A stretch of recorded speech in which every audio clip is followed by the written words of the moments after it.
William Murfitt here. Welcome back to the channel and welcome to another video. So a couple of weeks ago I put up a video with regards to the 20-mile-an-hour introduction into Wales. It's been really popular and there's a load of interaction between people watching the comment and people watching and commenting and such like. So firstly, thank you very much for watching the video and airing your opinion and showing your support.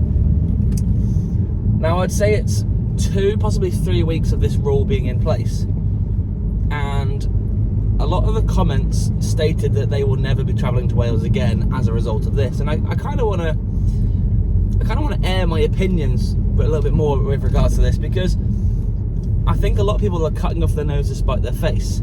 The 20-mile-an-hour zone was nowhere near as bad, or is nowhere near as bad as maybe what we first thought. The 20-mile-an-hour zone, which originally was supposed to have been pretty much everywhere that was 30, now 20. There's a lot of the roads that have been changed to 20 have been reverting back to 30 mile an hour because they didn't follow certain guidelines and such like.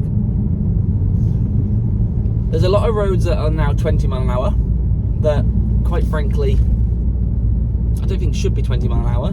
They are either far too long or there's not really enough that can warrant the reduction in speed. On the other hand, though, people live on these residential areas and they're probably quite grateful of the fact that the cars are going slower past their houses. Past schools I completely agree with. You know, going past schools, going past bus stops where children are going to be congregating, going past playgrounds and such like, I think they are areas that definitely should be a restricted speed limit. The only thing I think that they should have implemented is a reduced speed of 20 mile an hour during certain times of the day. So if you're travelling past at 10 o'clock at night, you've still got to travel at 20 mile an hour, even though the chances of children coming to and from the school or to and from a playground are going to be greatly reduced. That's the only criticism I think I would have with it. So I'm just entering a 20 mile an hour zone now.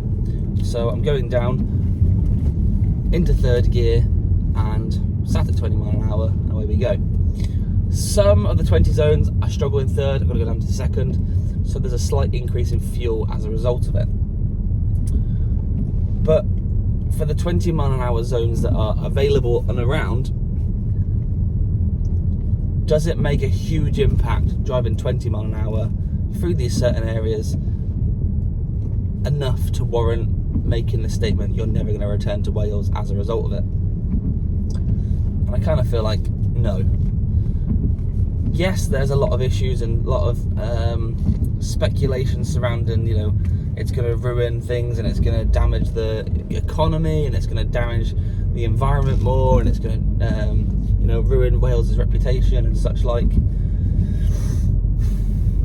But I don't think it's going to warrant it enough that the extreme measures people have taken are valid or justified. One thing I will say is that there's a strange split in people who are obviously following the rules, and there's the people that are completely uninterested in changing their driving styles or anything as a result of it because they don't want to. Now that's their call, that's fine. Now one of the comments, or maybe a couple of the comments actually, the word Sheeple was mentioned. Now I don't know if that's entirely true or accurate, but I feel like that's a bit harsh, really. Now I'm coming out the 20 mile an hour zone now, so that's how short the spaces are between countrysides going through towns. The village I've been through has quite a big school pickup area on both sides of the road. There's children crossing all over, so it makes sense. But yeah, Sheeple. I would categorise Sheeple as people who are following a trend. If yo-yos come back into fashion, which would be quite cool, I used to like yo-yos, but if yo-yos come back into fashion and everyone bought a yo-yo, then they'll be Sheeple because they're following a trend. If there was a cult and everyone had to join the cult and it was, going to drink this potion and you're going to go to a better life, then yes, you become Sheeple. if the government have set a rule in place and therefore the rules of the land have changed, although you can be perceived as being sheeple, you're actually following the rules of the road and therefore abiding by the law. And the road signs have changed to, from 30 to 20 and from 40 to 30 accordingly, wherever they are. Some places have gone from 30 to 40 and such like, and some places are obviously now going from 20 back to 30. I think if I was to not follow the rules, but there's huge implications and risks involved with that. One of the risks and implications is that if I don't follow by the speed limit, I get speeding fines. If I get speeding fines, then I get points on my license. If I get points on my license and I get enough points, then I lose my license. And as a result of losing my license, I can't get to and from work. I can't go to see friends and family. I have that freedom of mind removed, and there's lots of things that will jeopardize basically my freedom. So in order for me to keep that freedom, I am now abiding by the rules of the road, which states that certain areas are now 20 mile an hour. I think that's quite fair, and I think that's it's reasonable to say that. I think it's unfair to be branded with a title of sheeple when you are just doing as per the rules. If there's quite a cool film called The Purge. If The Purge happened and you were allowed to beat and pillage people, then it's your choice and option whether you do or don't, and that's one thing. But if the government state this is what it is, then you have the choice to do or don't follow the rules. But if you do follow the rules, everything's fine. If you don't follow the rules, then there are implications that can result as off the back of that. There are a lot of people getting road rage. There are a lot of people who are very, very angry about the situation. People who have sort of almost taken it into their own hands by defacing and graffitiing signs, crossing out the 20s, which in the long run will only end up costing us more money, because I don't think the government are going to back down on this. I don't think they're going to invest millions and millions of pounds across all the counties in Wales to then turn around and say, okay, no, the people aren't happy, let's revoke this and go back to what it was. I think there's going to be some changes going forward. I know there's been a petition set up for people who are very unhappy, and that's kind of the best way to air your concerns and complaints. Raise a petition, sign the petition. The petition goes to Parliament or the Senate, and it then gets discussed. They look at the pros, they look at the cons, and they make a decision based on that. I think when I last looked, it was about 450,000 people had signed that petition, and you go from there. The other thing in the comments was with regards to, well, we only have ourselves to blame because during the Welsh elections, the majority of people in Wales voted for Labour. In Labour's manifesto or manifest, it was stated in there that this is one of the rules they would like to put into force. They've now put it into force and people are in uproar. And we appreciate that with regards to policies and people are trying to get votes in, there are good things and bad things for each side of the parties that they want to try and push.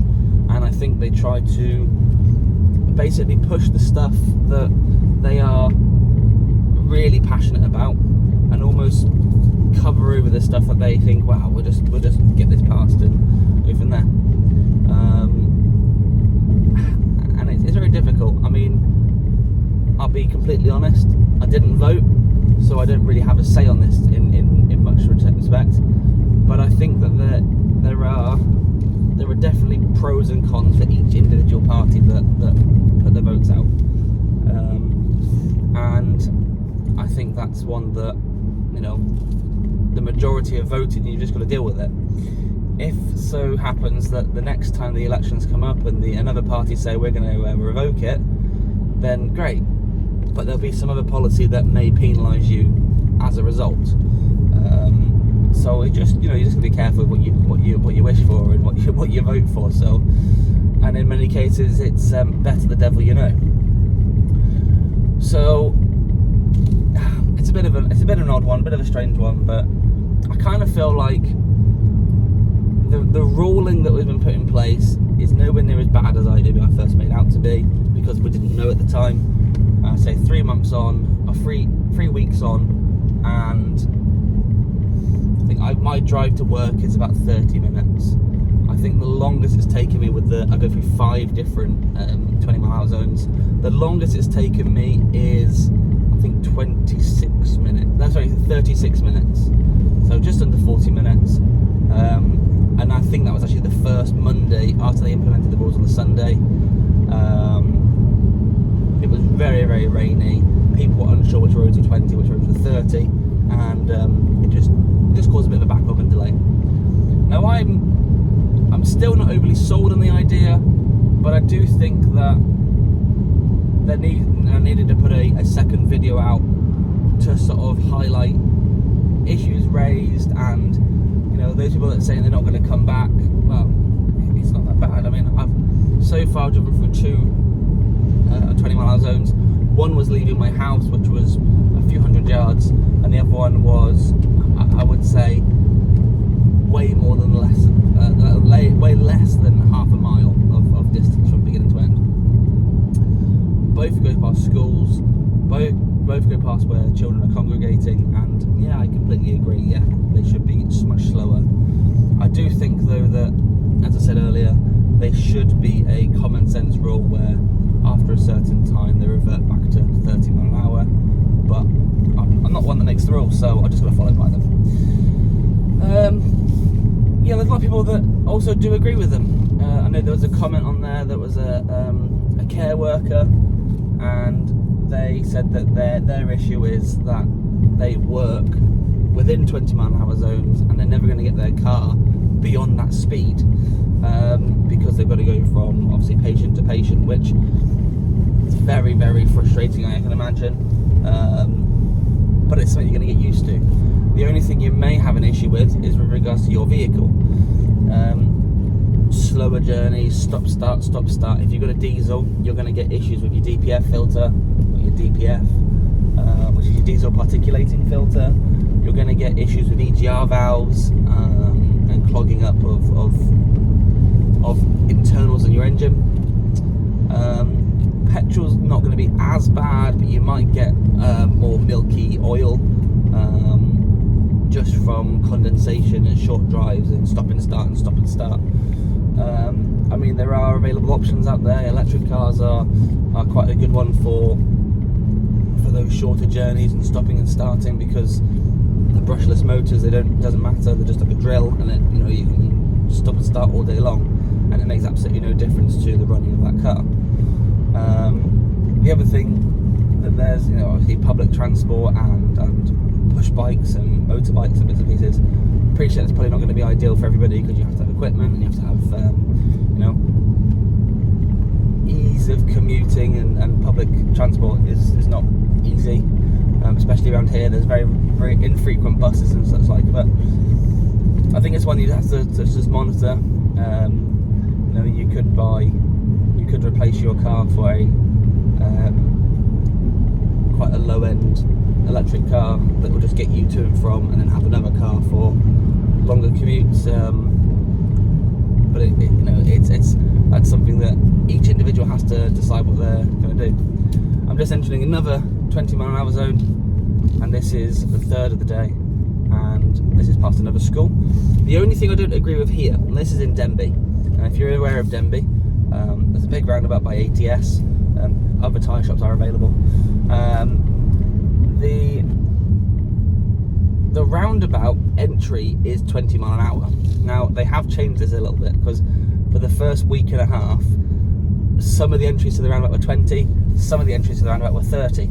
So if you pulled on at the 20 and a car was to your right and you think, I've got plenty of space, you pull onto the roundabout and the car is immediately up your jacksie, and it causes quite a bit of an issue and concern. That rule has now changed and all the entrances to 20 mile an hour. Pulling onto a roundabout at 20 mile an hour is slightly daunting, because if people decide they're not going to be following the rules, then you're almost in a bad position or bad situation where do you either break the rules and put your foot down, or do you stand your ground and hope that they're going to slow down? If they crash into you, I believe you're probably going to be in the wrong, because you've pulled onto a roundabout into oncoming traffic, and at the 20 mile an hour, and you're effectively, you're going to be at fault because you pulled on when it's not your right of way. So just you need to err on the side of caution. Through work, we've had a few customers that come in across the border, and they've said, yeah, they were expecting a lot worse, more 20 mile an hour zones. At least the 20 mile an hours will be longer, stretched out. Turns out that, yeah, they've been pretty pleased and pretty happy with how unaffected they were. And yeah, I just have to try and wait and see what happens, and continue to monitor the situation and see what's what. I know in Flintshire they've changed, I think, well, in my town they've changed at least 3 roads back to 30. There are 20 now. This is actually onto a roundabout and then back off the other side, goes to the national speed limit.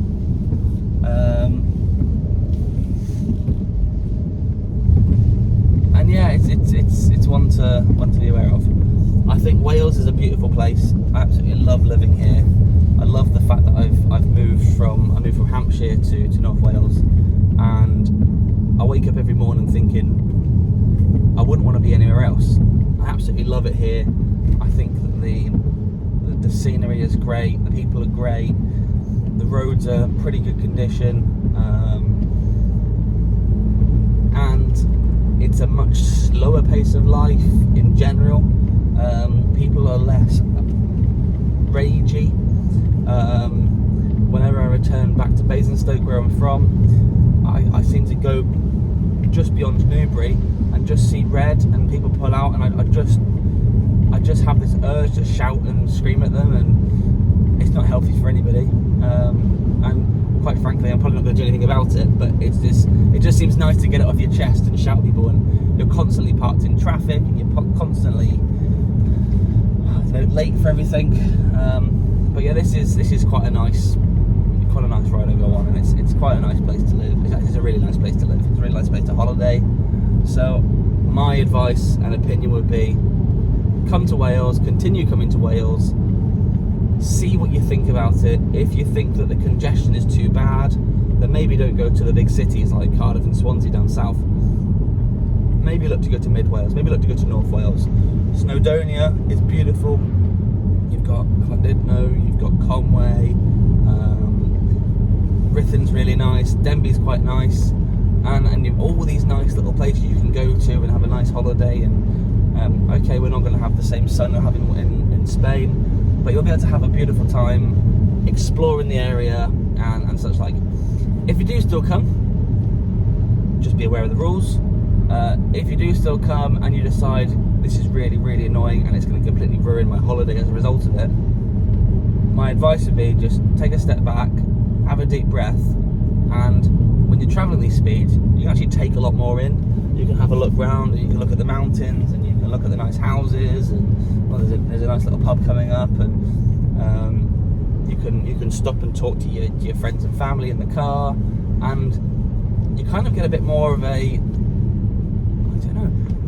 driving through the 20s, I kind of feel like I'm a bit more relaxed and a bit more like, okay, yeah, it's very frustrating driving at 20, but I can stop and have a conversation, I can have a look around, and I can see new things, and I can explore without even getting out of the car. Before, you just drive through and you're like, oh, what was that? And yeah, that's my look on it.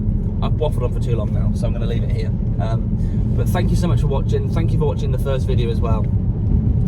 Appreciate that there are pros and cons to every story. The first video, I had a lot of the cons. This one here, hopefully I've I've sort of touched on a few more of the positives, and while there are still negatives, I think there are a lot of positives to it as well. I think there's a middle ground between both. I don't think that I fall into the sheeple category. I don't think people should stop travelling to Wales, and I think that, you know, let's just see how it goes, embrace it. If you're not happy, sign the petition, and we'll go from there. But thank you so much for watching. If you have enjoyed this content, please consider becoming a subscriber to the channel.